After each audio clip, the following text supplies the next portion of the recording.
All right. So the 19, the Councilwoman Vargas, we had issues for the parking lot for that building, the A Union. So I received so many complaints for the parking lot. So I don't know if you refer for something else because we had to dress out after before. So now we have to dress out this because we had a business and the business complaint can not have a parking lot. Imagine can have a union and no parking lot and also the corner. So this is not, it's not right. Thank you, I'll Councilwoman. put in that, okay? So we just referred that item to the Committee on Finance. Please. It would be wonderful if the chairwoman and you could work together to meet with the developer or do everything you need to do. Okay, please, thank Beautiful. you so much. Thank you. Oh, you're welcome. Item 31, Madam President, Majority Leader. motion to waive the reading on item 31 and pass on a voice vote. Second, Madam President. We have a motion and a second on item 31. Any discussion? All in favor? Aye. Aye. Any opposed?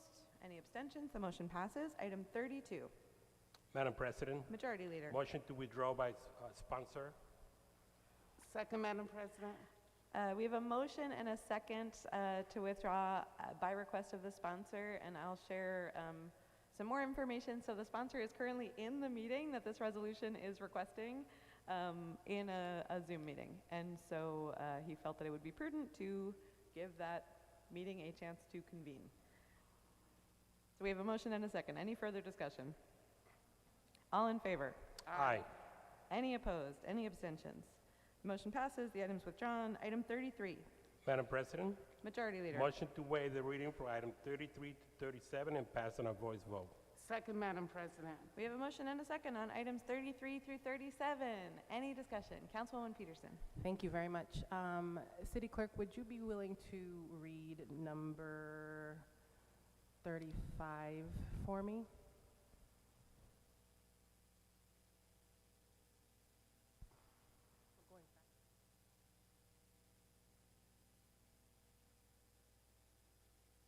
Whereas Italian Americans have made significant contributions to the history, culture, and society of the United States and have deeply shaped the cultural, social, and economic fabric of Providence, Rhode Island, where their influence can be seen in vibrant neighborhoods, the arts, local businesses, and more. And whereas U.S. Presidential Proclamation 6045 of October 1989 established Italian American Heritage and Culture Month, honoring the centuries of achievements and valuable contributions of Italian Americans to our society, a legacy which Providence proudly celebrates each October. And whereas over 5 million Italians immigrated to the United States between 1820 and 2000, and today more than 17 million Americans of Italian descent reside in the United States, including many who have played pivotal roles in shaping Providence's rich heritage, such as Marissa Castelli, Evelyn V. Verdi Fargnoli, Peter Pizzelli, and Albert Russo.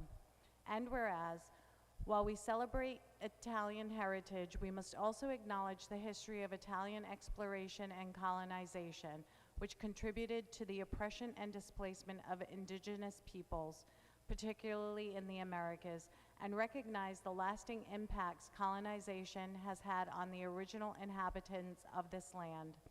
And whereas the City of Providence acknowledges the need to address historical wrongs while celebrating the joint contributions of Italian Americans and indigenous peoples to our city's progress and well-being, creating an inclusive narrative that honors all voices and legacies.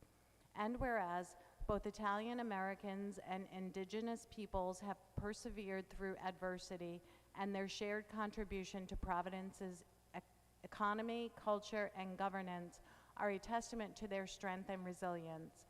And whereas the City of Providence stands committed to fostering mutual understanding, respect, and unity among all communities, particularly as we acknowledge the past while focused on shared futures of peace and prosperity.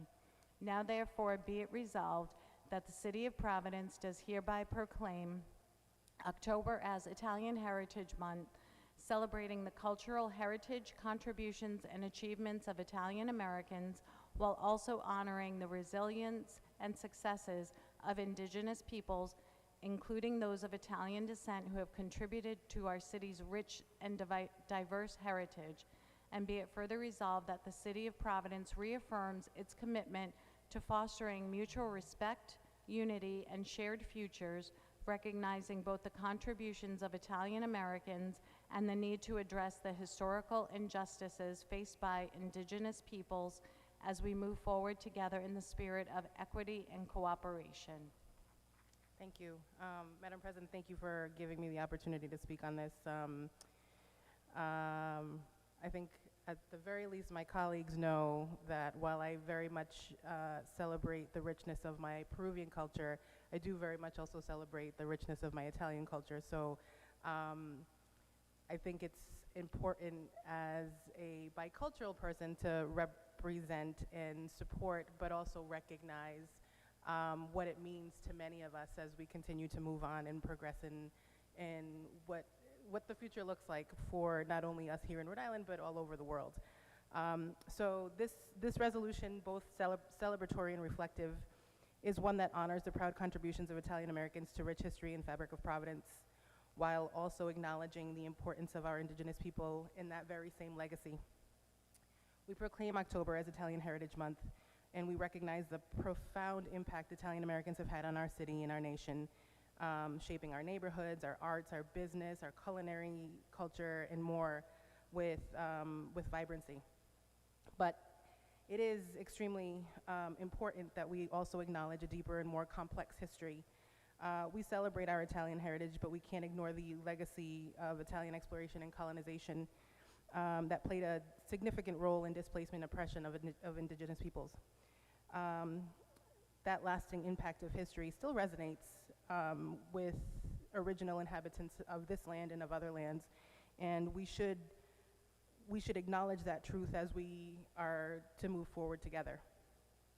This resolution does not merely call for celebration, but also for inclusion, some unity, and some healing.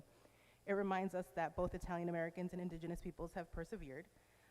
We've all overcome these immense challenges to contribute meaningfully to our shared communities.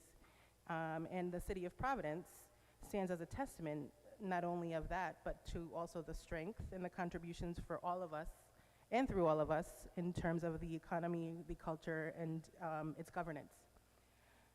Recognizing this intersectionality of Italian heritage and indigenous people also acknowledges the importance of honoring both legacies. Italian Americans have enriched our lives in countless ways, but our history is richer when we honor those voices that have often been silenced or even overlooked. Today I ask that we take a step forward in creating a more inclusive narrative that seeks not only to celebrate, but to also heal historical wrongs. This resolution reaffirms our commitment to fostering mutual respect, understanding, and unity.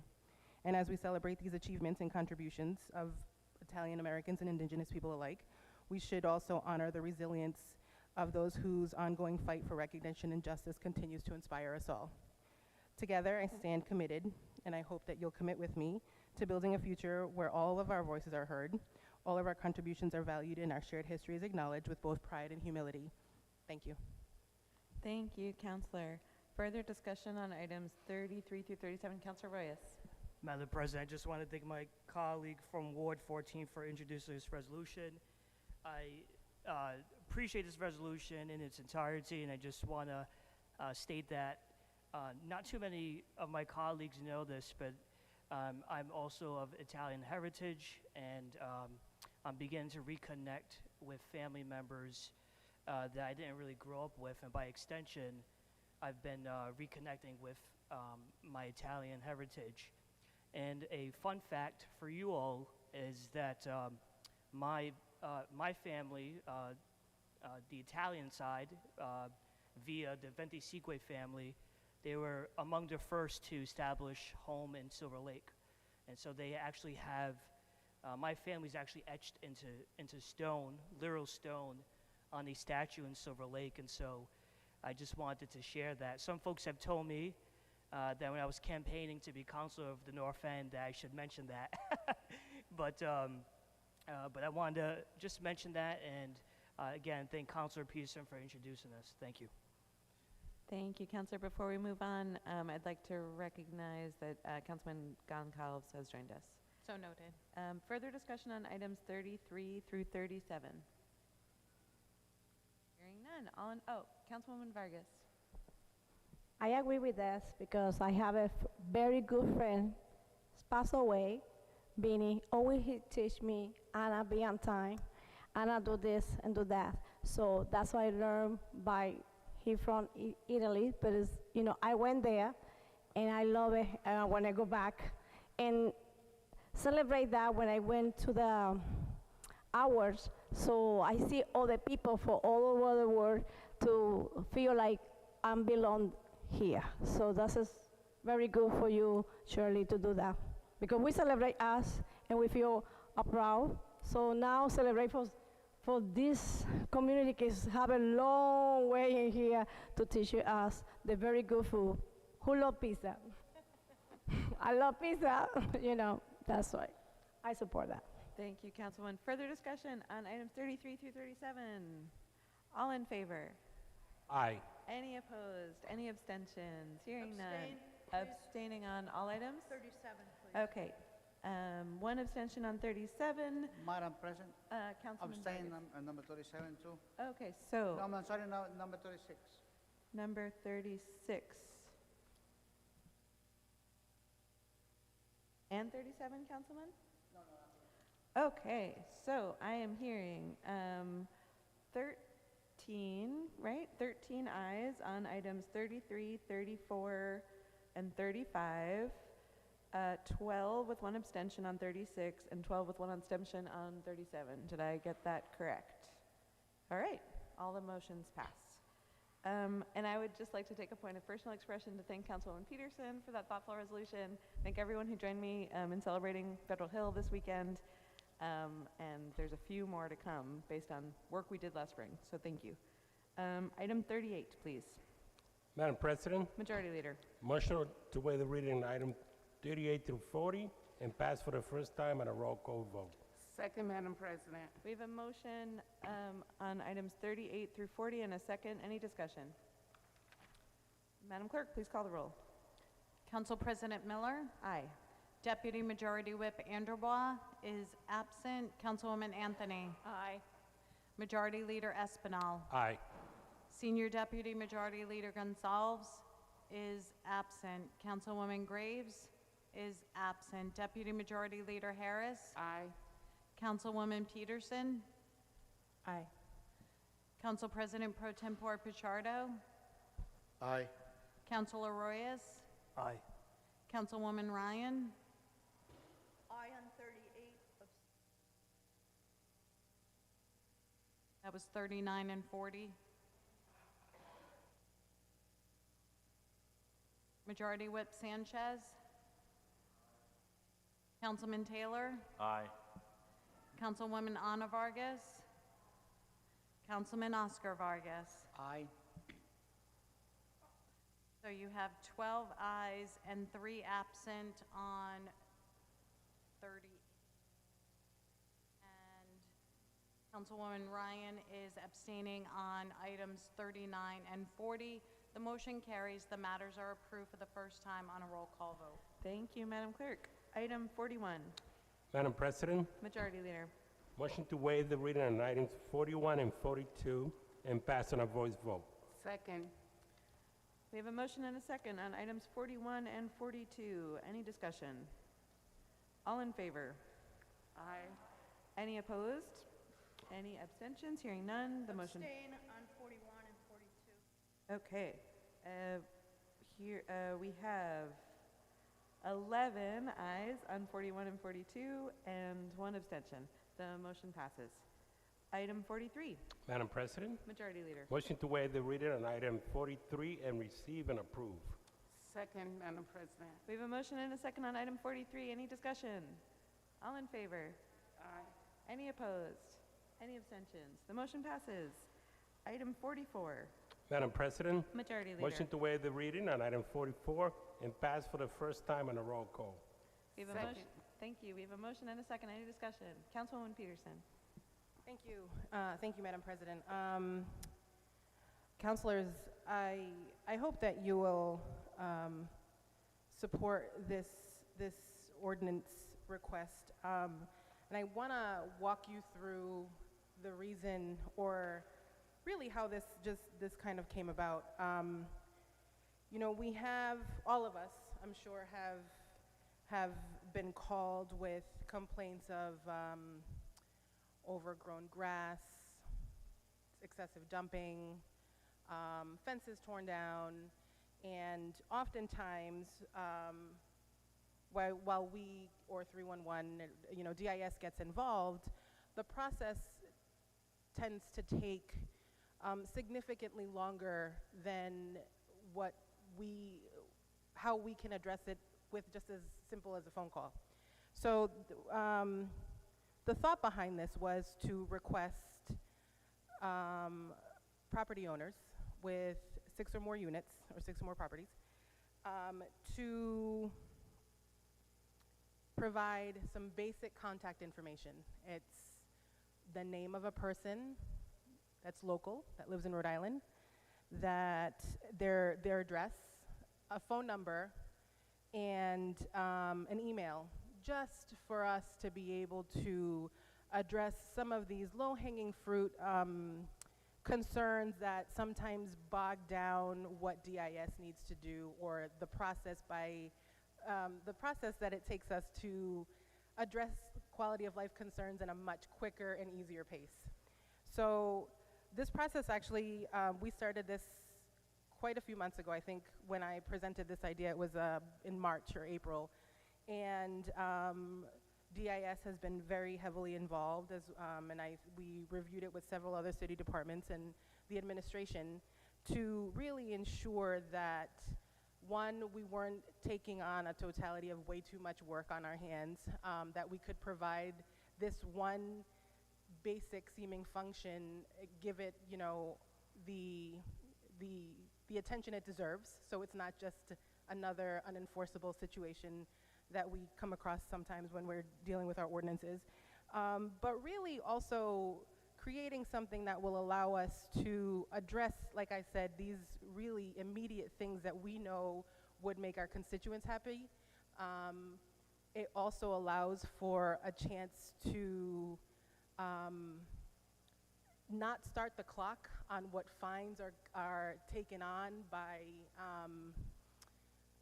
properties that perhaps already started with their code violations, and it allows us to build, in my opinion, it allows us to build an opportunity of collaboration between our owners and our developers in our areas, and just do right by our communities at a quicker pace. The DIS process takes about 30 to 45 days for anything to be addressed and resolved, and that's on a quick, you know, that's a healthy, like a pretty robust and quick timeline. But the reality is that we've all taken in the calls that where, you know, we've sent the information in for overgrown grass, and that overgrown grass is still overgrown for 3, 4, 5 weeks. In my opinion, it's just as easy to be able to make a quick phone call and say, hey, I get it, you know, but rather than this go and be an additional code violation that you have to deal with, how about you just take care of it? So the spirit of this was to really just be collaborative in our approach, and also address our quality of life situations, as well as really just obtain some basic information for the properties that are in our neighborhoods. It's a private-facing database. I want to dispel some of the feedback that we've all gotten on this. This is a private database that will be handled and managed by the Department of Inspections and Services. We, in working with this particular ordinance, are trying to make it as fair as possible. What we chose to do was we changed some of the language that originally started with imposing a fine of up to $500 a day. We gave that discretion to the director of DIS, who may possibly impose a fine if somebody doesn't provide this basic information. you know, the other, the other, the other piece of this, it's funny because I go back and forth with Councilor Royas on this. This isn't a registry. It's literally just a database of information. Some of us are very hands-on in our in our wards, and we like to try and facilitate good collaboration and partnership between landlords and counselors and neighbors. And you know, this is information that a full-time employee at DIS will be able to manage. But should one of the counselors want to be a little bit more involved, this is an opportunity for us to also engage with all of the players in our neighborhoods. So I do want to acknowledge that the spirit of this is very much more of an opportunity for us to generate more collaboration and an understanding to support our neighborhoods in a better way. These are what I kept calling it was some low-hanging fruit opportunities to just address basic quality of life needs for all our constituents so that we can address things in a quicker pace in hopes of being able to have DIS deal with the more robust issues that require the lengthier timelines in hopes of, you know, just providing better opportunity of quality of life for our constituents. We did make a couple of changes based on some feedback. And I spoke of the first one, which was the fine imposition. It may be a fine. It's not going to be a fine. The director has the discretion of doing that.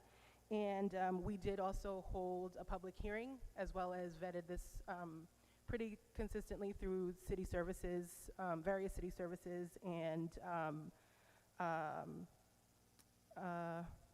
especially our inspections, our inspections and services department.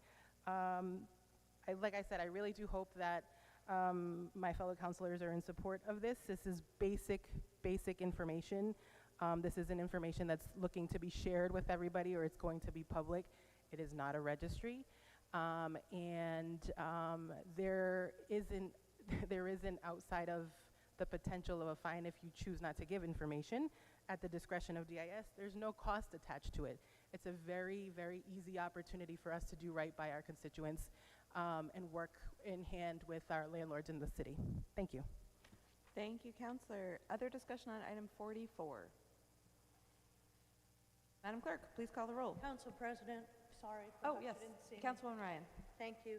I would just like to ask the sponsor, could you explain how this legislation comports with the state?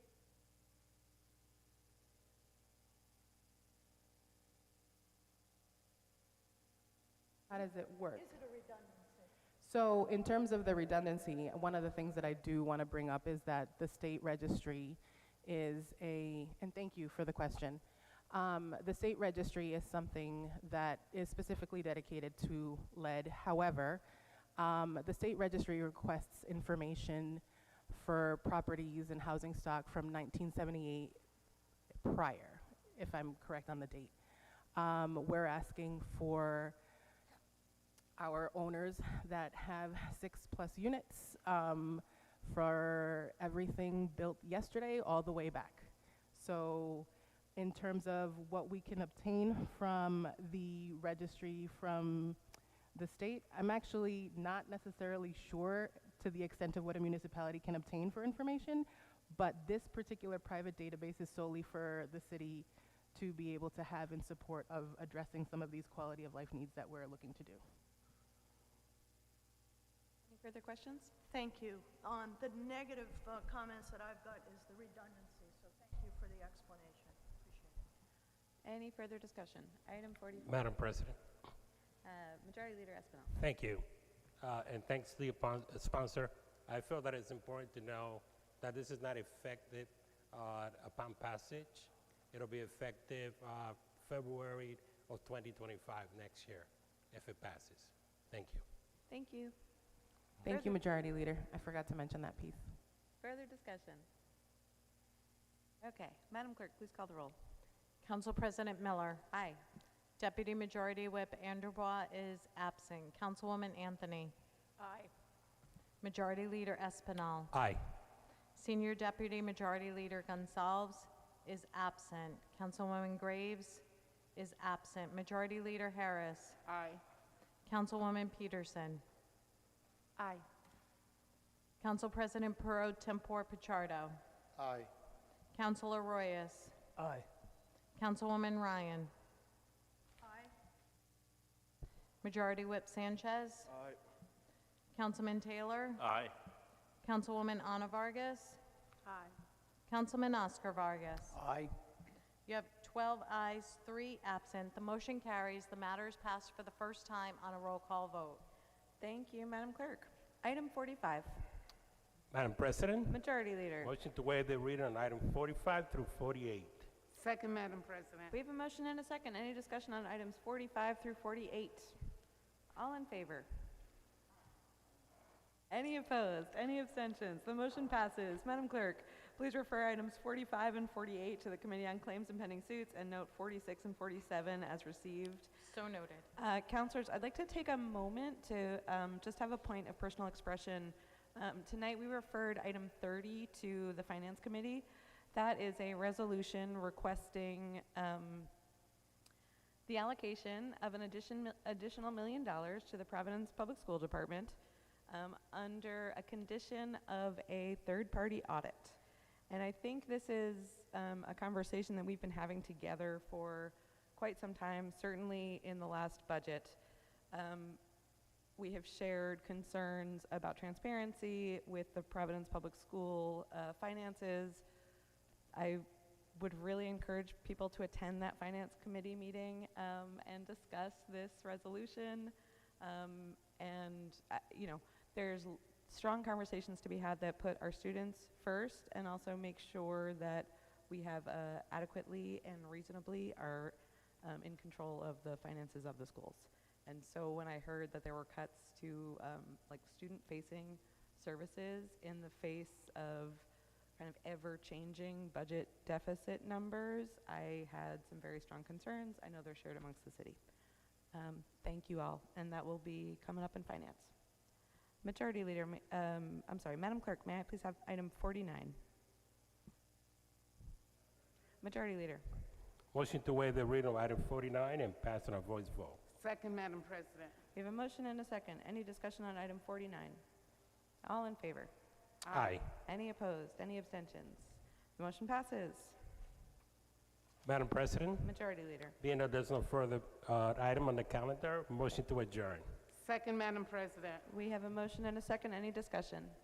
All in favor? Aye. Aye. Any opposed? Any abstentions? We are adjourned. Given the holiday weekend, we did not get a chance to co-sponsor, so I'm just reminding everyone to please fill out and leave the form on your table. Thank you.